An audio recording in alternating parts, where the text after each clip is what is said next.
foreign house with my sister.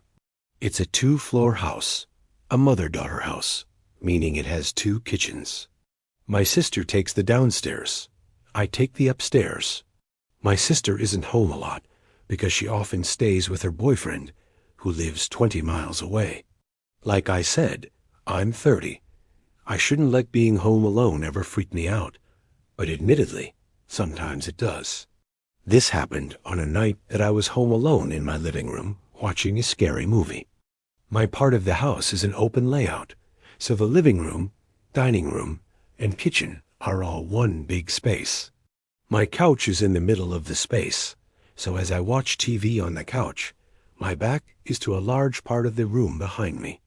So, for those a little more easily spooked, it wouldn't be the most comfortable place to be sitting alone watching a scary movie. I'll admit, as I watched in the dark room, with nothing but the light from the TV to cancel the darkness of the room, I found myself glancing over my shoulder a lot. I like to think I'm not the only 30-year-old male that does that. But anyway, after the movie, I brushed my teeth, turned off all the lights in the house, then went to sleep. My sleep lasted for about 2 hours. I woke up around 1, and I wasn't sure why I woke up at first. Then I heard a voice downstairs. It sounded like my sister. It sounded like she was inside the house. So it's not like she was calling for me to open the door. But still, I knew it was my sister's voice. I didn't know what she was yelling up to me, though, but I was still groggy and not thinking straight. All I could think was that she must have been calling for me or arguing with her boyfriend. So I got out of bed and went into the pitch-black hall. I turned on the hallway lights and then made my way through the living room and heard my sister's voice again from downstairs. Now I could understand her to be saying my name. I made my way downstairs in the dark, yelling back at her, "What is it?" I looked for the light switch in the foyer downstairs, but couldn't find it. I'm not lying when I say I was groggy as hell. I walked down her little hallway towards her kitchen, found a light switch, and flicked it on. The light in the kitchen lights up her little apartment, including her living room. The light starts off dim and needs time to brighten up, but I still saw that there was no one down there. Not her, not her boyfriend. I went to her bedroom, but it was empty. I called her name really loudly one time. No one called back, but shortly after I yelled, I heard something drop to the floor in my sister's bedroom, which I had just checked, and it was empty. I went back up the stairs like a little kid and went back to my bed to where my phone was. I tried to call her a few times, but she didn't pick up. I had myself locked in my room, wondering if I had just hallucinated all of that. Eventually, I fell asleep, and in the morning, I woke up to a text from my sister asking why I called her at 1 a.m. I asked her if she was home last night, and she told me no. She was currently staying at her boyfriend's house. I went downstairs to her bedroom to see what may have fallen down on the floor, but there was not a single object on the floor that could have made that noise. I'm led to believe I hallucinated everything I heard that night, but that's what I want to believe, because the alternative would be much more horrific. But I've never really hallucinated anything else or had any kind of sleep disorders. So how vividly I heard my sister's voice, and that sound in her room really freaks me out. I was left home alone a lot as a kid, just due to the fact that my mom was single for a good chunk of my upbringing, and she worked as an RN on a crappy RN schedule, and my brother went to college. This was a night that my mom was working an overnight. It was a weekend night, so I had this girl, Molly, over who I was talking to, and she hung out for a while. We watched a couple of movies and whatnot, and eventually she had to go home because her parents don't like her out late. So I was left alone to hold down the fort. I continued to watch TV in my room in bed. My bedroom is upstairs next to the backyard, so when someone dragged one of the chairs on the deck outside, I heard it. I got up and looked out the window, and I saw someone sitting on one of the deck chairs down below. I called Molly's name, thinking it was her. After all, she'd only left under 10 minutes ago. Whoever it was looked up at me, but it wasn't Molly. I immediately pulled away from the window to hide. That was not anybody I recognized, not in the darkness at least. I texted a few close friends on our group chat if it was one of them messing with me. The ones who answered all said no and asked what I was talking about. I didn't really believe any of my friends would come to my house to mess with me like that anyway. Scared shitless, but still curious, I slowly walked back over to the window to look down again, and that person was still sitting in the chair looking up at my window. It was a he. That much was clear, and he definitely saw me. I hurried away from the window again to turn off the TV. I sat in my bed in a ball, basically, with my arms wrapped around my knees. I waited in darkness for a while. I didn't even want to turn my phone screen on because I was scared he'd see the light. I didn't even want to move because the window was open, and I feared that he'd hear any movement I made. I wanted him to assume I was just no longer in the bedroom. I waited enough time. It had to be a solid 5 minutes of just sitting there. I highly doubted that man outside could still be there. I finally mustered up the courage to get up and look out the window. I felt a little part of me die inside when I saw he was still down there looking up at my window.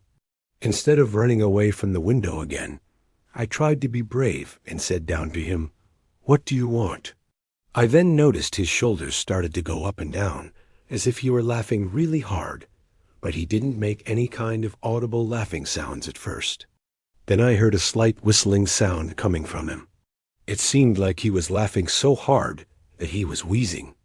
I asked him to please go away, and walked away from the window again. I went back to my bed. I was scared to call the police for some reason. I left my room and sat at the top of the stairway, listening. The back door was being pushed. He was trying to get into the house. I ran back to my room to hide again. I was 14. I didn't know what else to do. Eventually, I heard the front door knob being fiddled with, and the man trying to push the front door open as well. He gave up quickly, thank God. I closed my bedroom window and curtains. If our doors weren't locked, I could have been killed easily. I was skinny and weak when I was 14 and definitely not a fighter. I didn't leave my room again that night until my mom got home around 9. I told her what happened, and her reaction was angry at me for not calling 911. And in hindsight, that was very stupid of me. One of the many things I did, or rather didn't do, at a young age that I questioned greatly. This was the story of how I almost died as a young kid home alone, and possibly the most intense night of my life with way too much going on. We're a family of 5. I was 10 at the time. My older brother was 14. My little sister was 5. It was a Friday night. My brother was out with his friends causing trouble, clearly, because a dreaded phone call came to my parents. All I remember was I was in my room playing a Star Wars video game when I heard my mom start freaking out, crying. I got really scared and hurried to see what was wrong. My mom was on the phone with a hospital calling to inform my parents that my brother had gotten hit by a car. Obviously, we were all shaken and really scared. My brother's leg was broken, but I don't know what else was said on the phone. All I know is my parents hurried to get their coats on and got my little sister from her room and asked me if I was okay to stay home alone. I said yes, and they hurried out to the car and left. I was, of course, really worried for my brother, but I really didn't want to go to the hospital and see him in any kind of bad condition. I don't think my parents wanted me or my sister to either, but they didn't want to leave my 5-year-old sister home without them. It's worth mentioning my brother recovered just fine, as his injury is no longer relevant to the story, other than it being the reason why I was left home alone on a Friday night. Before my dad left, he was trying to calm down my mom, telling her he was going to be okay, so seeing my dad like that made me feel better. I had a feeling my mom was just being overdramatic, like any mom would be.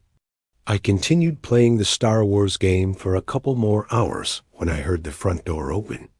I had my bedroom door closed by this point.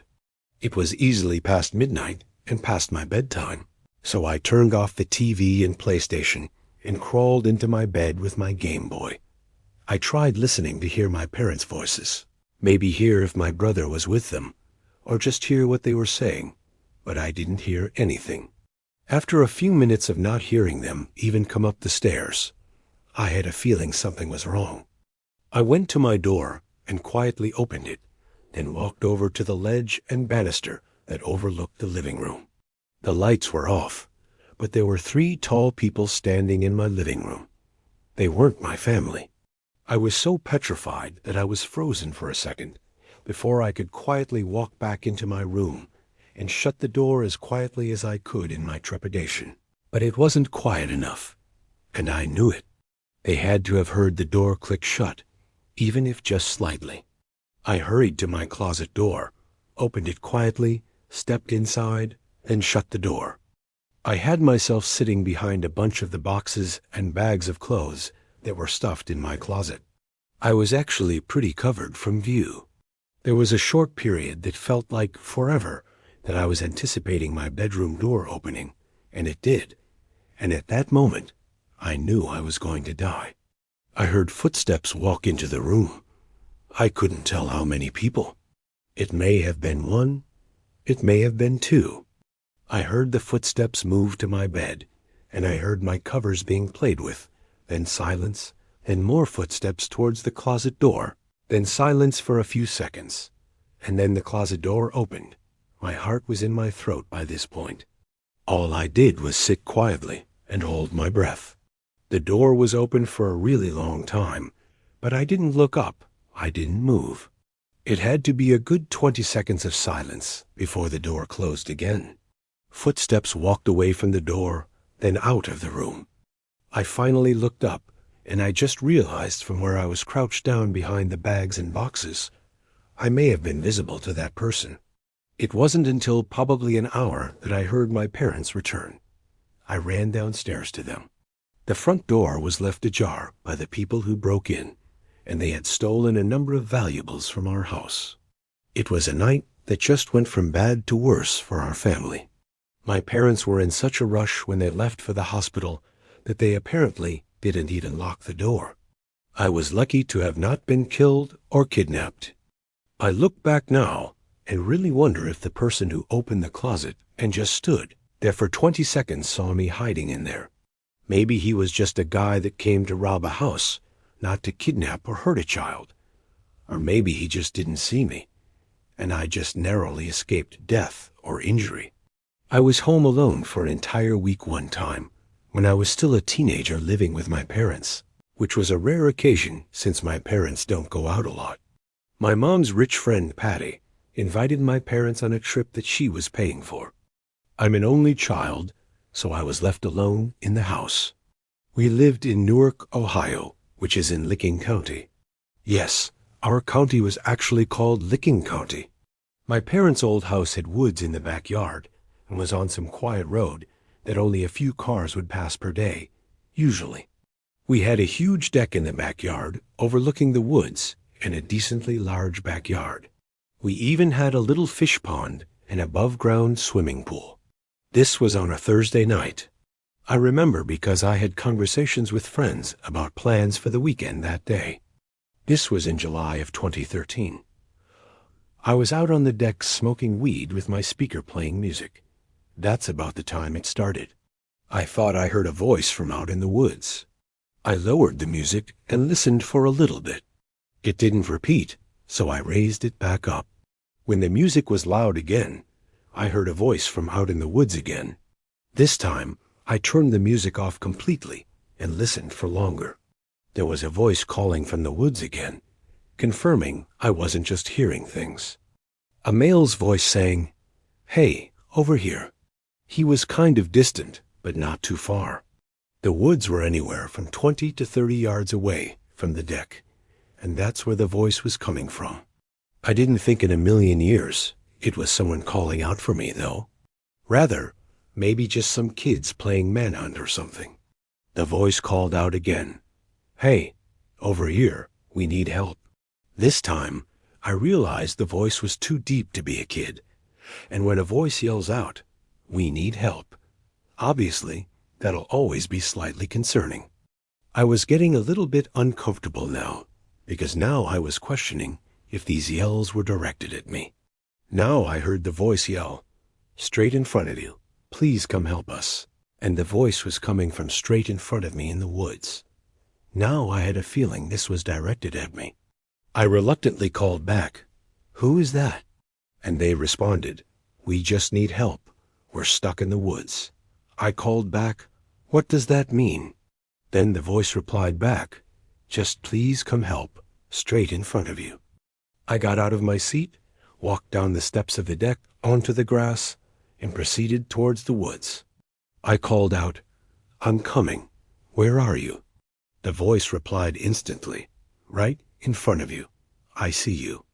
I replied back, "Wait, are you alone or with someone?" There was no answer this time. I stopped in my tracks about halfway towards the woods. I had a bad feeling in my gut about this. I started walking backwards back towards the house and the deck. I didn't even want to turn my back to the woods, because it took me that long to realize there was something very suspicious about this situation. I made it back to the deck, and the voice didn't say anything else. If they truly saw me, and this was real, they would have said something like, "Where are you going?" At the very least. They knew I was on to the situation, but who even knows how many people were in there? Could have been one, could have been three. All I know is getting stuck in the woods makes absolutely no sense, especially if he were able to literally see me. Like, what? Did their shirt get caught on a branch? I went inside the house and locked all the doors just to be safe. I chilled in my living room for a bit, still high, and I think that's why I was more trusting at first, because of how high and relaxed I was. Then, though, I heard the voice again from outside, closer now, definitely in the backyard, and not the woods anymore. I heard splashing of water. It could have been the pool, or the pond. I hurried to the window to see. I didn't see anyone at first, but then the voice called, "I see you," with a laugh. I noticed him. It was one guy, at least one guy visible. He was hidden behind the pool on the other side, and I could only see his head. It was just too dark to make out anything besides this dark, medium-length hair. I closed the blinds and tried to ignore it. Maybe he'd lose interest if he saw I wasn't entertaining him. He was probably a sick, deranged person who enjoyed system, messing with people, so I didn't want to give him what he wanted. But my breaking point was when there was a horrible, aggressive banging on the window where I had just closed the blinds, and on the other side, the guy was screaming, "Help!" I screamed at the top of my lungs, "Fuck off! You freak! The police are coming!" I screamed it over and over, trying to make myself sound crazier than him. I heard him start to laugh on the other side of the glass. His laughing started to fade away, as I assume he walked away. I sat back down on the couch, trembling, shaking, out of breath. I sat there for a while, and it seemed like the guy had really given up. I still got a good night's sleep that night, because weed helps me sleep. I wonder if I would have handled that situation any differently if I wasn't high, though. The situation made me more paranoid about who I opened my door to. I'm 23 years old, and I live at home with my parents still. One day, they were both not home, and I was outside playing basketball in the front yard. At some point while I was playing, I looked up at one of our upstairs windows and saw a woman standing there. Not my mom, not my sister, just a random woman. I guess when she saw me looking at her, she dipped away from the window. When I went inside and upstairs to check the lounge room, she wasn't anywhere. I checked every single room I could, every bedroom, the bathroom, every closet. Then I checked the downstairs, which included the living room, kitchen, dining room, one bedroom, and more closets. Finally, I checked the basement, and I highly doubted she could be down there. It's a small basement with a couple of couches, a bar, and 2 closets. There weren't many places for someone to hide, but when I opened the second closet door, I was incredibly scared, as I didn't know of any other places someone could be hiding in the house. This was the last unchecked spot that I could think of. I yanked the door open as if I were ripping off a Band-Aid, and like I did with the closet before this one. I right away pushed myself into the closet, just in case that woman was in there, and I'd have the jump on her. But all I pushed myself into was a bunch of coats and coat hangers. I was so confused. I wasn't going to question my sanity, though. I definitely saw that woman, and I knew it. It wasn't the kind of thing you would just so vividly imagine. I went back to the middle floor and screamed very loud that whoever was in the house needs to get the F*** out. I actually screamed so loud that our next-door neighbor came over and asked if I was okay. I told him that I literally just saw a woman at our upstairs window watching me play basketball. He came in and helped me search again. When we couldn't find her, I was left to assume that she snuck out through the back door, which I did unlock, after all, when I went to grab the basketball from the yard. So my neighbor left. I locked all the doors, called my parents, and told them the crazy story. And they weren't too thrilled, but they asked me to make sure nothing was stolen. I did just that, and luckily, it seemed anything that was worth something was still in place. So, now fast forward to that night. I went to sleep after checking the house one more time, just for peace of mind. It was hard to fall asleep, though. My mind was racing for obvious reasons. Most people can't relate to seeing a stranger at their window inside of their house, but my restlessness helped me out in this situation. And here's why. I was finally starting to drift away slightly. Then I heard some noises from the other side of me. I had the fan on above me, so the room wasn't dead silent, and that is why I didn't immediately turn to my other side at the first sound I heard. But the sound started as sounds human-like. I turned to my other side, and there she was, getting out from under my bed.